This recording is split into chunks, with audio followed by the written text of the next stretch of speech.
भारत सरकार ने जब मखाना बोर्ड की स्थापना को लेकर बयान दिया तो पूरे देश में खुशी की लहर दौड़ी। खास तौर से सीमांचल इलाके में लोग बहुत खुश हुए क्योंकि सीमांचल क्षेत्र में सबसे ज़्यादा उत्पादन मखाना की होती है। लोगों ने उम्मीद जताई इसी इलाके में मखाना बोर्ड की स्थापना की जाएगी।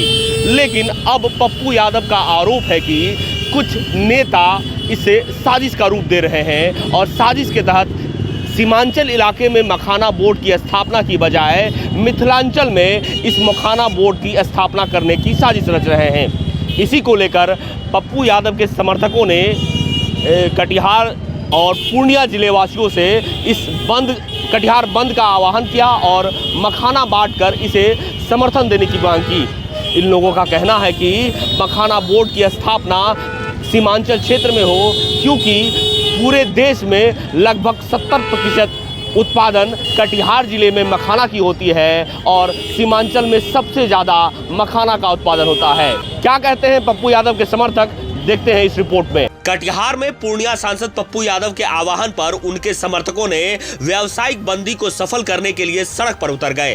पूर्णिया सांसद के समर्थकों ने लोगों के बीच मखाना का दाना बांटकर सांसद की इस बंदी के आह्वान को सफल बनाने की मांग किया। सांसद पप्पू यादव के समर्थकों ने कहा कि मखाना बोर्ड की स्थापना कटिहार या पूर्णिया जिले में होनी चाहिए क्योंकि 70 से 80% मखाना का उत्पादन इसी इलाके से होता है।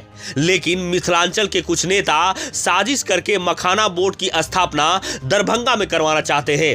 इसी को लेकर विरोध के तहत आज कटिहार एवं पूर्णिया में व्यावसायिक बंदी रखी गई है, जिसका समर्थन व्यवसायियों से भी भरपूर तरीके से मिल रहा है।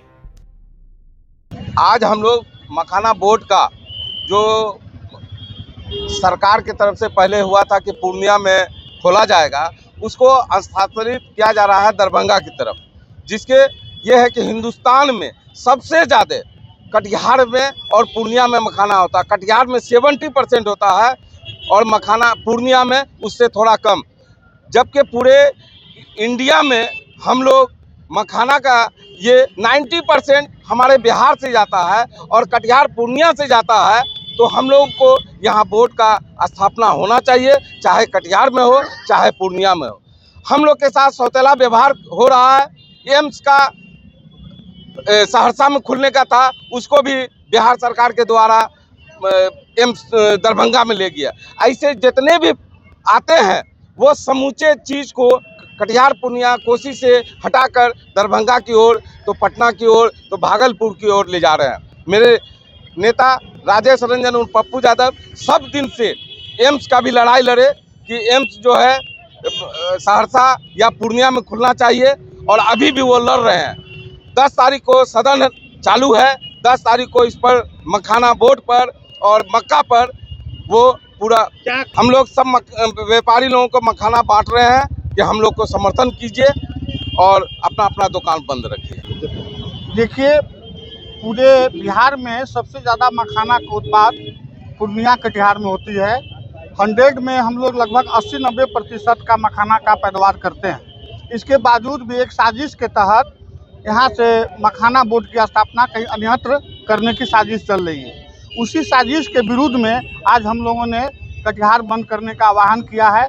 हमारे नेता राजेश रंजन उर्फ पप्पू यादव जी हमेशा बिहार के बंद पड़े फैक्ट्री, चाहे कटिहार का जूट मिल हो, चाहे बिहार में जितने चीनी मिल हो, पूरे बिहार की आवाज़ बनते रहे हैं। और आप लोग देखते हुए कि वो हमेशा आवाज़ उठाते रहे हैं कि बिहार में बंद पड़े फैक्ट्रियों को खोला जाए और नई नई चीज़ को भी लाने का प्रयास करते हैं। उसी प्रयास के तहत उनका सबसे पहला कटिहार कोसी सीमांचल क्षेत्र में कटिहार पूर्णिया में मक्का और मखाना का लेकर के उनका प्रमुख प्राथमिकता है कि मखाना बोर्ड का स्थापना पूर्णिया में हो चाहे कटिहार में हो और मक्का पर आधारित भी कुछ केंद्र सरकार से फैक्ट्री व्यवसायियों में मखाना बांट करके हम इसका आगाह कर रहे हैं कि आप इसमें हम लोगों का साथ दें।